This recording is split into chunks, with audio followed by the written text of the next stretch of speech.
no coração do reino de Aurélia, onde as colinas douradas ondulavam sob o sol como véus de cetim. O tão esperado baile das estações era anunciado com trombetas prateadas e proclamações pelos vilarejos. Era uma tradição ancestral, um único baile por ano onde alianças seriam seladas, casamentos arranjados, e a beleza das jovens nobres seria celebrada diante da elite do império. Lady Amália de Montefleur, herdeira da casa de Lis, descendente direta da linhagem fundadora, preparava-se para aquela noite com esperança e medo. Aos 23 anos, Amália era constantemente lembrada de que sua beleza não correspondia às expectativas. Seus ombros largos, seus braços roliços, suas curvas generosas, tudo nela era comentado à boca miúda, nas costuras dos corredores do castelo. Mas seu olhar era suave como veludo e sua alma, de uma doçura que poucos se davam ao trabalho de conhecer. Sua mãe, a duquesa Bianca, suspirava ao vê-la, vestida no vestido azul celeste, bordado com cristais e flores de linho. Você precisa tentar sorrir mais. Filha, homens gostam de alegria. Eu sorrio sempre, mamãe. Só não para quem não olha nos meus olhos. O salão do Palácio Real brilhava como um espelho de ouro. Lustres pendiam como estrelas congeladas, e cada convidado parecia esculpido em mármore esguios, ressonos, perfumados. A orquestra afinava os violinos quando Amália entrou, acompanhada de seu irmão mais novo, Lord Cashel. Os olhos voltaram-se para ela, e depois se desviaram, como que envergonhados de encarar por muito tempo. Amália respirou fundo. Aquela era sua chance. O protocolo exigia que cada donzela fosse convidada para dançar ao menos uma vez nos primeiros acordes. Uma, apenas, mesmo que por cortesia. Mas com Amália, algo insidioso aconteceu. Um a um, os rapazes passaram por ela, com reverências vazias. Alguns sorriram por obrigação. Outros sequer esconderam o desdém. Um chegou a rir. A casa de Lis parece ter inflado desde o último inverno, murmurou o marquês para outro. Amália mordeu o lábio. As luzes, antes encantadoras, agora doíam. Sua esperança esfarelava ao ritmo do minueto do outro lado do salão. Os servos se moviam discretamente, carregando bandejas e limpando discretamente qualquer respingo de vinho. Entre eles, um escravo destacava-se por sua postura, alto, moreno, de traços fortes e olhar contido. Chamava-se Moloch. Não, era da Aurélia, mas de um reino longínquo, capturado em guerra e comprado pelo rei como bem de luxo, como se fosse um objeto exótico. Moloch usava vestes modestas, mas sua pele brilhava sob a luz, e seus olhos viam. Ele viu Amália, viu o silêncio ao seu redor, viu o rubor da vergonha tomar-lhe o rosto, viu suas mãos trêmulas segurarem o leque, como se fosse escudo. E algo dentro dele se moveu. A orquestra trocou para uma valsa real. Os pares giravam como pétalas ao vento. Amália permaneceu sozinha, recostada à coluna de mármore, tentando parecer indiferente. Foi quando Moloch se aproximou, rompendo o protocolo. O abismo social, o absurdo. Lentil firm. Cada passo seu fazia o chão do salão estremecer em desconforto. Todos notaram. Os risos cessaram. Os olhos se estreitaram. E então, ele estendeu a mão para ela. Milady, conceder-me esta dança? O silêncio caiu sobre o salão como uma guilhotina. Amália olhou para ele incrédula. Aquilo era uma piada cruel, mais uma humilhação? Mas Moloch não sorria. Seu olhar era sério. Quentei. Anasto, por que faria isso? Sussurrou ela. Porque vejo beleza onde os outros veem só molduras. E porque o mundo precisa ser ferido para mudar. E então, como em um feitiço, Amália colocou a mão na dele. A música recomeçou. E os dois começaram a dançar. Não com a leveza treinada da corte, mas com uma fluidez orgânica, como se seus corpos tivessem sido feitos para aquele momento. Moloch a conduzia com firmeza e gentileza, e Amália, pela primeira vez, sentia-se levada, não como uma carga, mas como uma mulher. Quando a música cessou, um silêncio ainda mais denso tomou conta do ambiente. E então vieram os gritos. O que pensa que está fazendo? Escravo! Bradou o conselheiro real. Minha filha, dançando com um animal! Chorou a duquesa, sendo amparada. Isso é traição à nobreza, gritou o marquês. De Raul, Moloch foi agarrado por dois guardas e puxado violentamente. Amália gritou. Parem!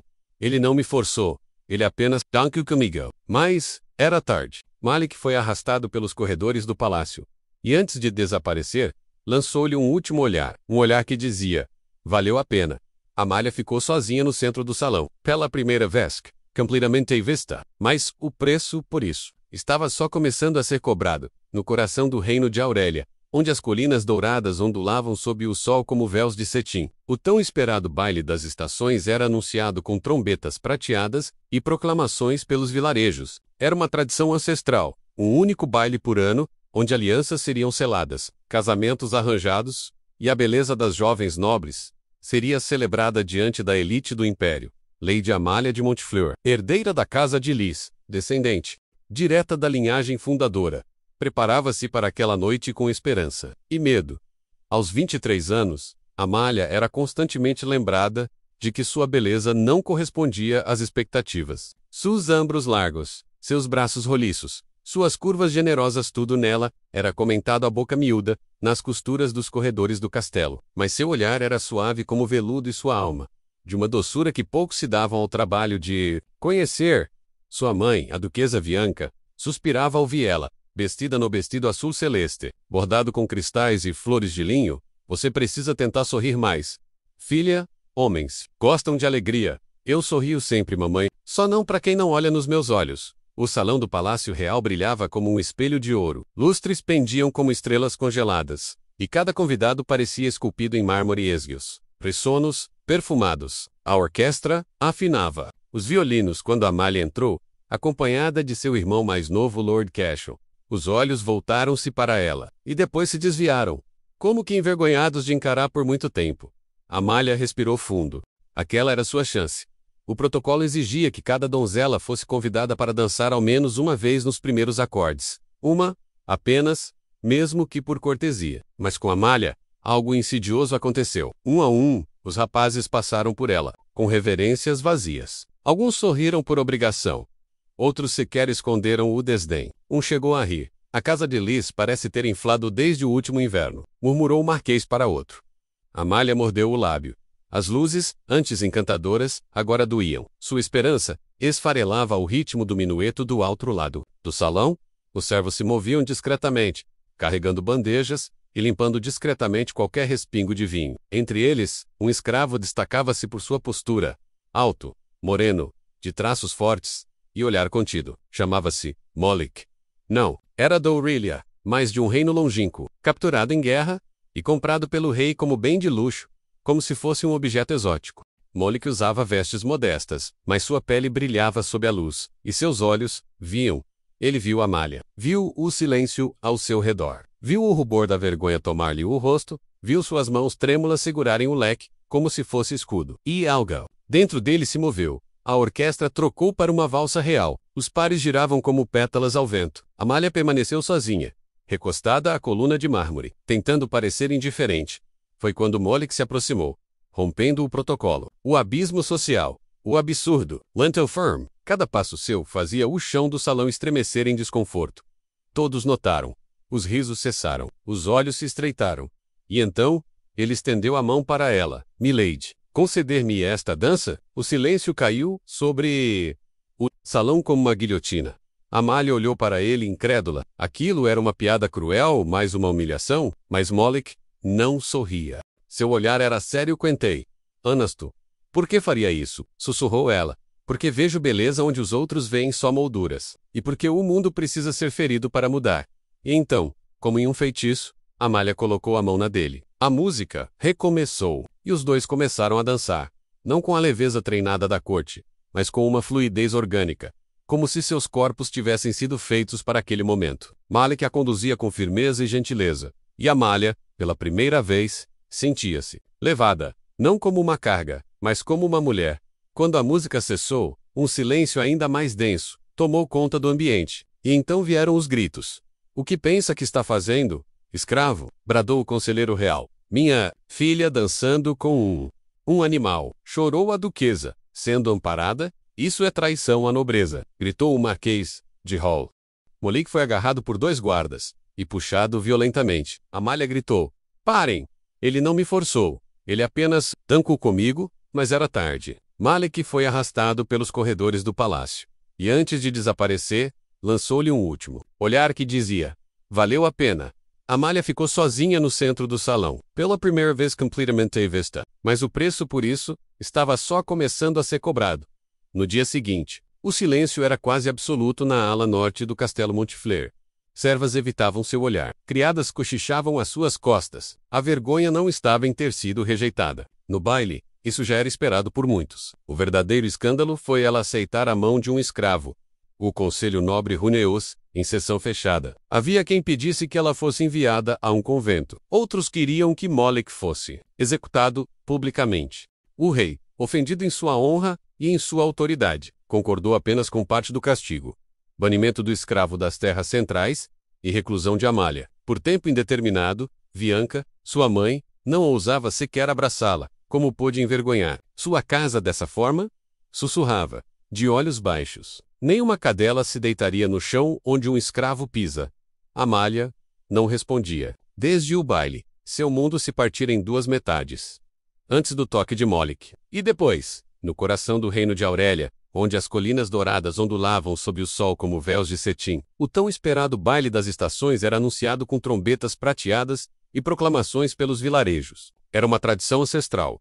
Um único baile por ano, onde alianças seriam seladas, casamentos arranjados, e a beleza das jovens nobres seria celebrada diante da elite do império. Lady Amália de Montfleur, herdeira da casa de Lis, descendente, direta da linhagem fundadora, preparava-se para aquela noite com esperança e medo. Aos 23 anos, Amália era constantemente lembrada de que sua beleza não correspondia às expectativas.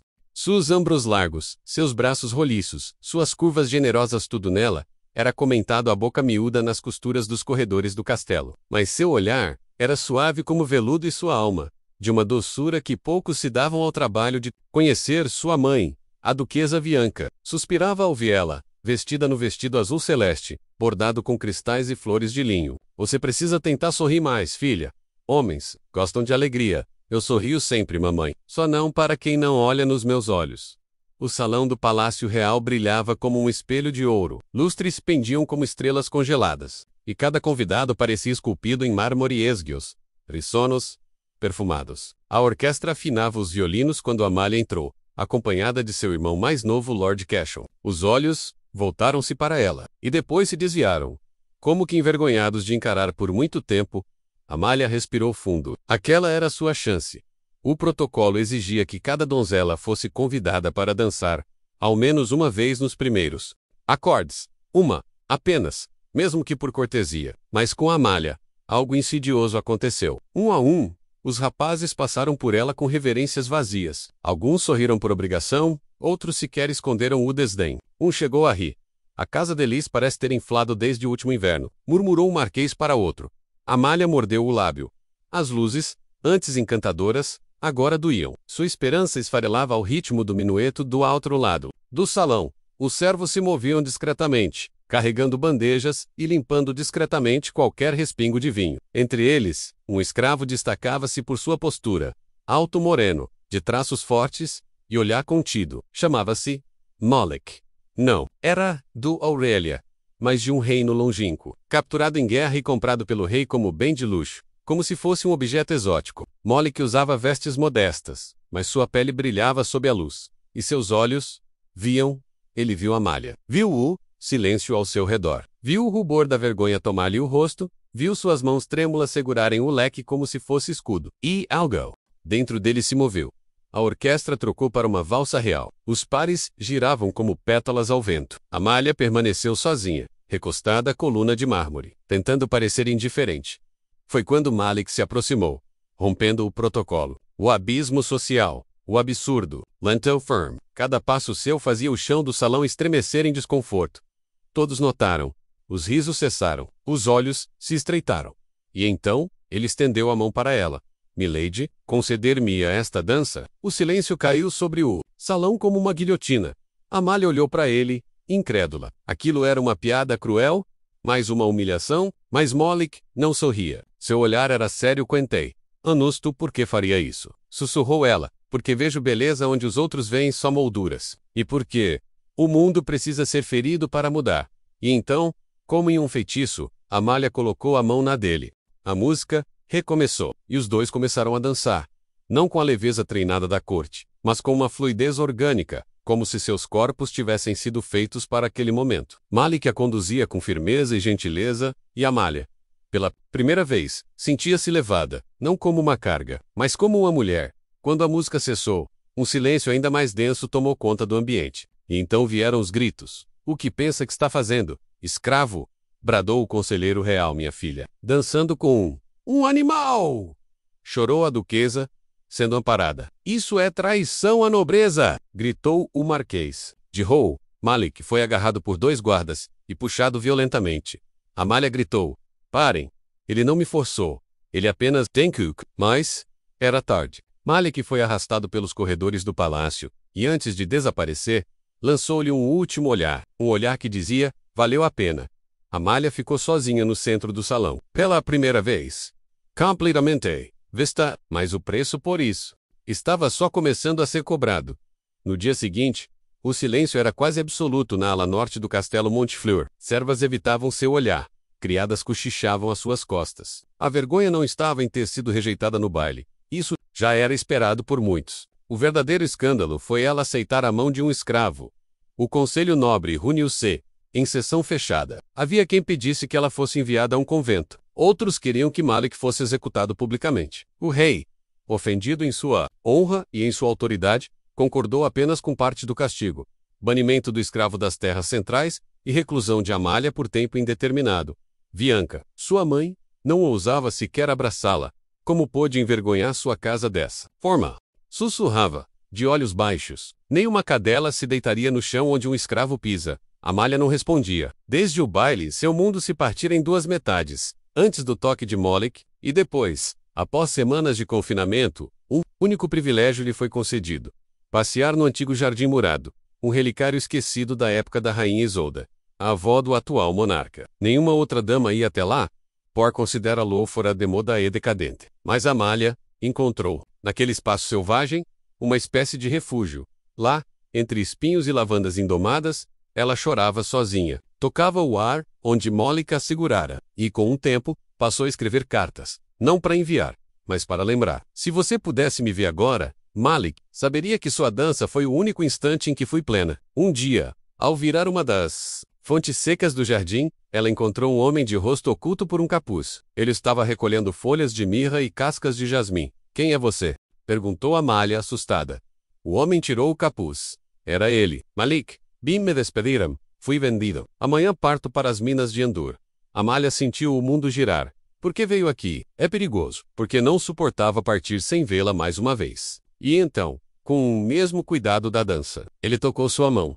Malik contou-lhe que fora comprado por um barão do sul, conhecido por usar homens como bestas de carga nas minas. A morte era certa, ainda que lenta. Mas ele não demonstrava medo. Seu único pesar era partir sem poder tocar o rosto dela mais uma vez. Amália segurou o rosto dele, tocou-lhe as cicatrizes finas da escravidão no pescoço. E então, algo inédito aconteceu entre eles. Um beijo silencioso. Não do Pexal, mas de reconhecimento. 2 mundos se encontrando por um instante impossível. Eu vou trazê-lo de volta, prometeu ela, os olhos ardendo. Nem que tenha que queimar todas as leis de Aurélia. Malik apenas sorriu. Então eu partirei com esperança.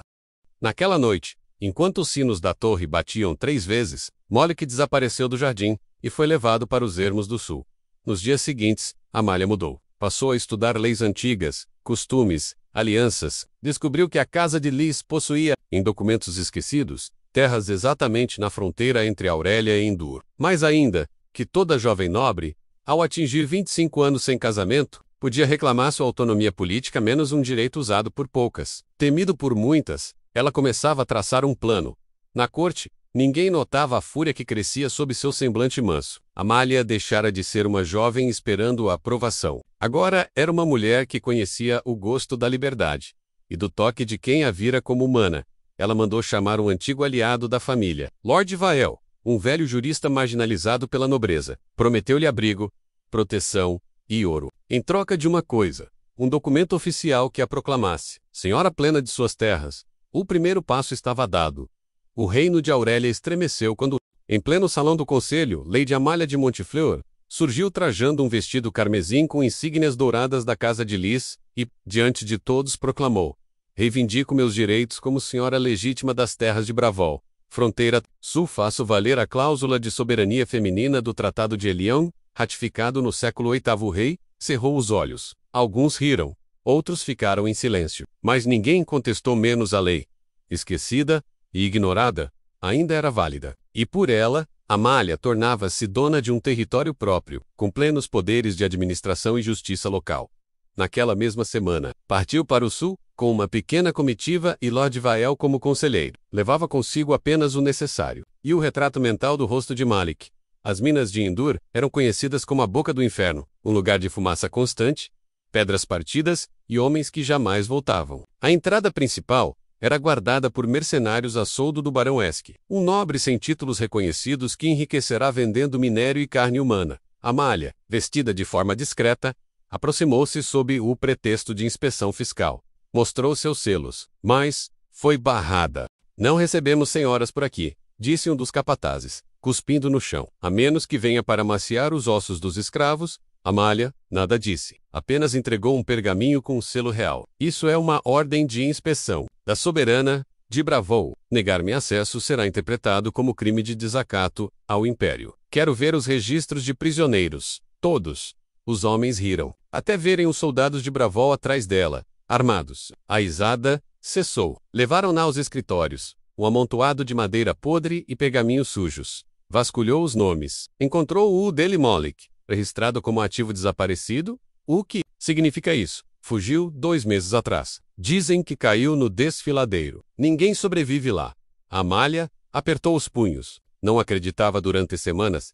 Amália permaneceu nas vilas próximas, perguntando, oferecendo moedas de prata a quem tivesse visto um homem de pele escura e olhos retos.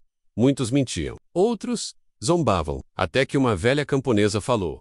Ouvi dizer que um homem como esse vive nas cavernas, comendo raízes e caçando. Chamam-no de o Fantasma Negro. Amália seguiu a trilha. Durante 2 dias, escalou, tropeçou, feriu-se, sozinha, guiada apenas pela lembrança daquele olhar que a salvara do vazio. Ao cair da noite, ao lado de um riacho escondido, ouviu um sussurro do Pedres. E lá estava ele, sujo, mais magro, com os cabelos crescidos. Mais vivo Malik. Ele virou-se, os olhos arregalados. Por um instante, pensou que fosse delírio, mas então correu até ela e a envolveu em seus braços como se o tempo tivesse voltado ao momento do baile. Você veio, sussurrou ele. Eu disse que viria. Amália levou Malik de volta para Bravou. Fez dele seu conselheiro particular, algo escandaloso, até mesmo nas terras do sul. Mas ali, longe da corte, ela criava um novo tipo de sociedade. Uma, onde o mérito valia mais que o berço. Os escravos fugidos eram acolhidos, treinados, empregados. Os nobres corruptos que vinham tentar comprar seu silêncio eram expulsos. Malik passou a ser chamado de o Guardião da Rosa. E entre os dois, um novo laço se formava menos ainda, sem nome, ainda sem toque noturno, mas repleto de silêncio cúmplice, olhares e ternura velada. Certa noite, sob a varanda da torre de Bravou, Amália tocou sua mão e disse, eles achavam que me destruiriam ao me humilhar, mas eles me deram. Você, Malik, com os olhos marejados, respondeu, e você me devolveu a vida. Na capital, os sussurros se tornaram clamores.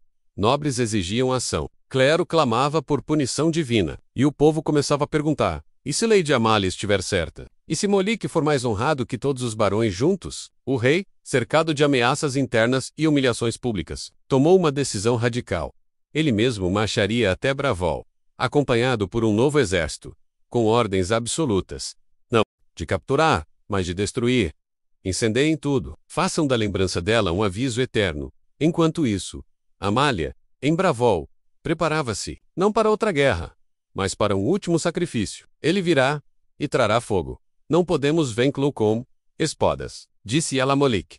Então o que faremos? Vamos mostrar ao mundo quem somos, mesmo que isso nos custe tudo. Na véspera da chegada do exército real, Amália reuniu todos os habitantes de Bravou na praça principal, ao redor da antiga fonte, agora restaurada. Ela leu a nova Carta de Liberdade, um documento assinado por todos, declarando Bravou uma terra sem títulos, sem escravos, sem coroas. Malik segurava a bandeira branca e dourada criada para representar essa nova ordem, uma rosa sobre espinhos partidos. Se formos destruídos amanhã, que ao menos sejamos lembrados por nossa escolha, disse Amália. E naquela noite cada família acendeu uma vela, não como sinal de guerra, mas de memória. Um cemitério de luzes, antecipando o luto do possível fim. O exército real chegou ao amanhecer. Fileiras e fileiras de lanças, catapultas, armaduras reluzentes.